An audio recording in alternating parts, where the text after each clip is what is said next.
So it's pretty in a rugged John Wayne, John Ford.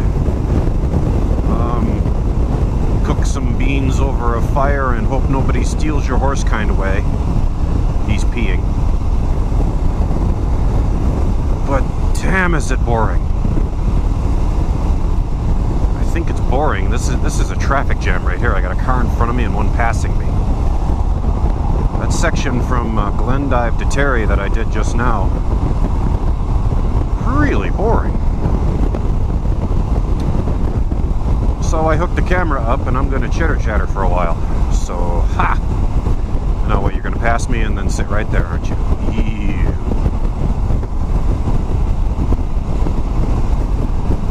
Okay, so this morning, slept with the tent, like not wide open for the bugs, but all mesh, because it was a beautiful night last night. Did get a bit chilly, but that was cool. I'd never used that tent in full summer mode before. Move my arms a little bit to get some air out of the sleeves. Woke up 6:15, that's just after sunrise. Packed up, took off. Williston, North Dakota is officially a shithole. Because of the oil boom, the whole town is full of trucks. And I mean everything from the teeny tiny itsy bitsy little Ford F-150s, those wussy teeny tiny 8-cylinder things, to dualies of all sorts, and tractor trailers and dump trucks, and everything belching diesel. Williston, North Dakota is in a little valley and it is just a dome of diesel exhaust, and I don't like it. However, east of Williston is the Lewis and Clark State Recreational Area place where I camped on Lake Sakakawea. That was beautiful. Southwest of Williston is the confluence of the Missouri and the Yellowstone River, and that was exceptionally beautiful. A wonderful interpretive center there that I didn't have a whole lot of time to go through. I was 15 minutes early for opening, which is fine by me. So yeah, sandwiched in between these two beautiful places is this industrial boom town of deeply tanned Caucasian men, probably with latent homophobia. Just not my scene, man. Too many tools. Not enough textbooks. I don't know, I forced that alliteration there. Look at this, we got scrub now. This is new, just now. These little scrub bushy things. You wonder why I look down all the time. I'm constantly looking at my dashboard and my speedometer. These highways used to be safe but prudent. That was the speed limit, and it's 75 now. So you know that Popo is just itching to bust somebody, especially a motorcycle. Because before, they wouldn't have been rock upcropping. Before, they wouldn't have been able to do that. Well, they probably did, but you know, now it's easy. Radar gun, boom, gotcha. Hey, there's a train off in the distance.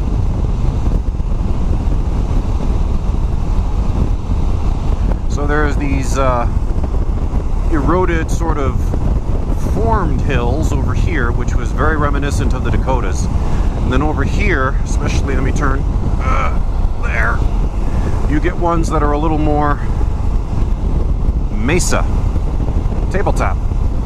La mesa in Espanol. Powder River Road. Oh man, the two exits that I passed between Glendive and Terry, what were they? Bad Route Road. There's the Yellowstone River. And what was another one, like Cracker Box Road or something? Somebody Google that for me. Double check that. But yeah, I'm digging this scrub. Is it sage? I don't know. That's the only thing that comes to mind. I don't smell it. One of the very rare exits that happens along this piece of I-94. This piece of I-94, by the way, speaking of Michigan, significantly different than the piece of I-94 in Detroit that's constantly under construction or backed up for whatever reason. And then north of Mount Clemens, it's just lane. Here, it's boring. At least there's something to look at. I don't know.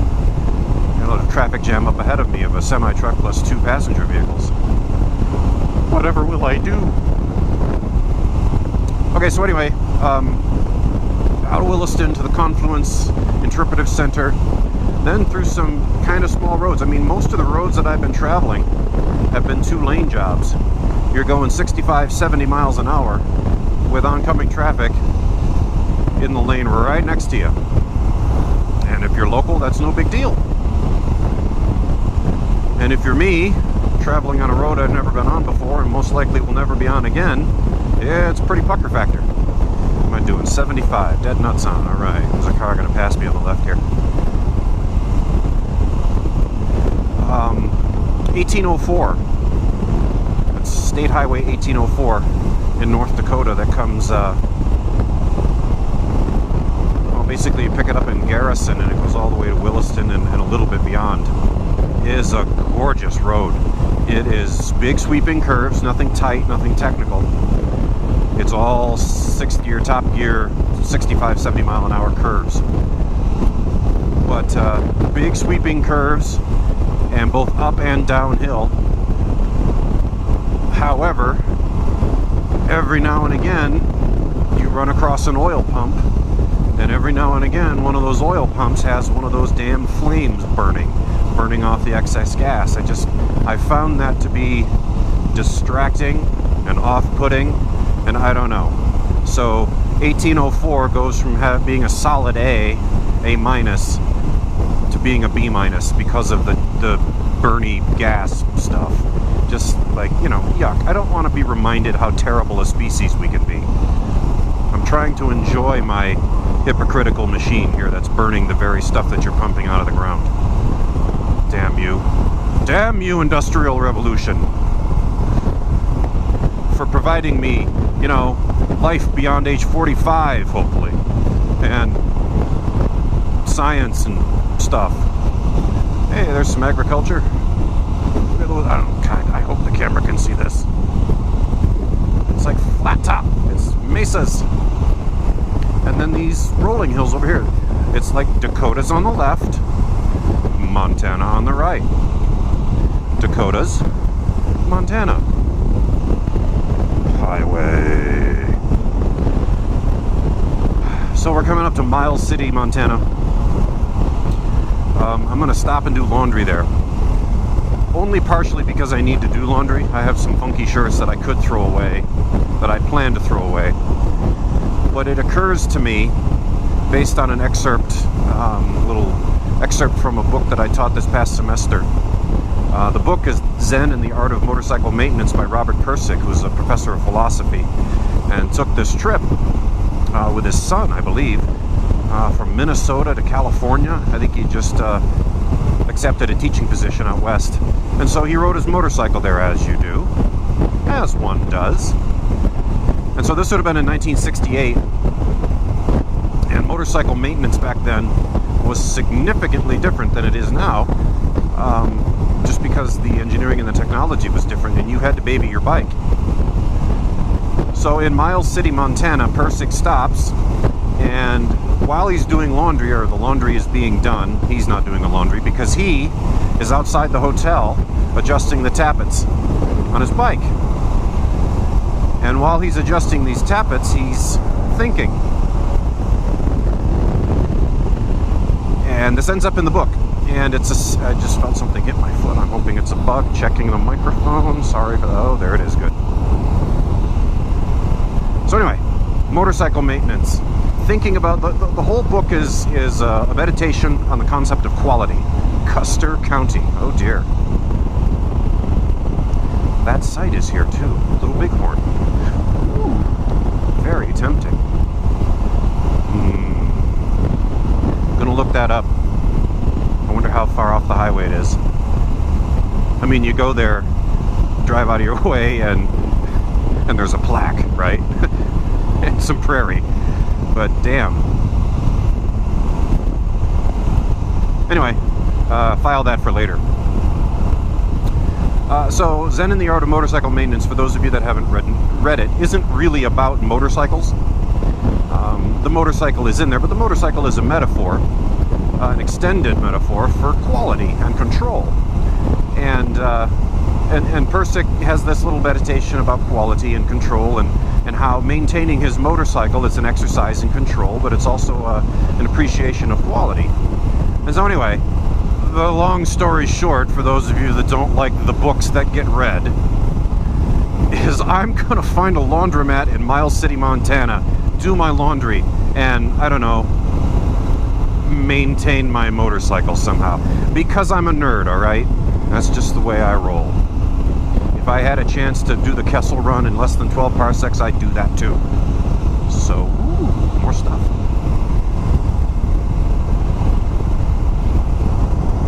74 miles an hour, that's unacceptably slow. Wind has picked up just a skosh, and the heat is back. I haven't had heat since Iowa. But it's not that bad. You just move your arms every now and again, get some air flowing. Remember to drink lots of water. And the secret to I-94 in eastern Montana, southeastern Montana, atomic fireballs. Lots of them. One every 20 miles. Do it. As soon as I put one of those in my mouth, I'm back at the Little League again. Because when you play outfield in minor league or Little League, you don't do a whole lot. So you get the atomic fireballs to stay awake so coach doesn't yell at you. Edie, you up? What? Yeah, I'm right here, coach. Never mind that nobody ever hits the ball out here because we're all 7.